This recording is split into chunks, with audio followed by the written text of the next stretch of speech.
Deti sú budúcnosťou našej krajiny. Sú však viac než len budúcnosťou. Už teraz môžu meniť svoj národ. Myslím si, že ak by sme tejto predstave rozumeli, do ich životov by sme investovali tu a teraz. A nečakali by sme s tým na neskôr s myšlienkou, že o 10 rokov budú dospelí. To, ako vyrastú a čím sa stanú v skutočnosti závisí na nás a na tom, ako dnes investujeme do ich životov. Ak chceme transformovať spoločnosť, musíme skutočne začať s deťmi. Ja si však myslím, že sme deti odsunuli na vedľajšiu koľaj. Chceme, aby sa dobre bavili, ale nevidíme hodnotu ich školenia a trénovania, kým sú mladí.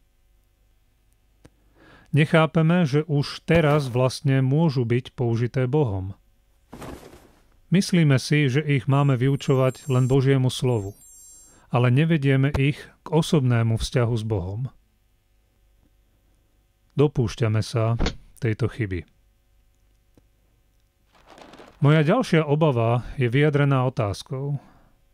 Kde sa v našom kurikule nachádzajú dejiny cirkvi? Chýba to tam.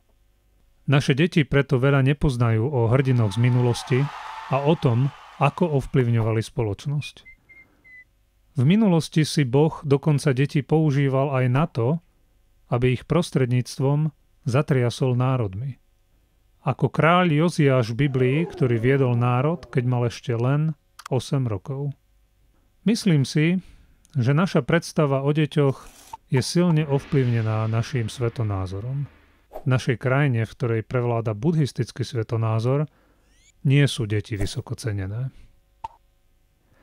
Ja osobne som vyrastal v komunistickej krajine, vo východnom Nemecku, kde deti nemali veľkú hodnotu, až kým nevyrástli, lebo panoval názor, že jedine dospelí môžu zmeniť spoločnosť. V tom prípade však strácame toľko veľa drahocenného času v živote našich detí. Náš kresťanský svetonázor je veľmi odlišný, lebo v Ježišovom učení môžeme vidieť, že Ježiš si deti cenil, že si ich vážil, miloval ich dokonca bez toho, aby im kázal. Ako telo Kristovo potrebujeme mať skutočný biblický pohľad na deti a nebyť natoľko ovplyvnený našou kultúrou.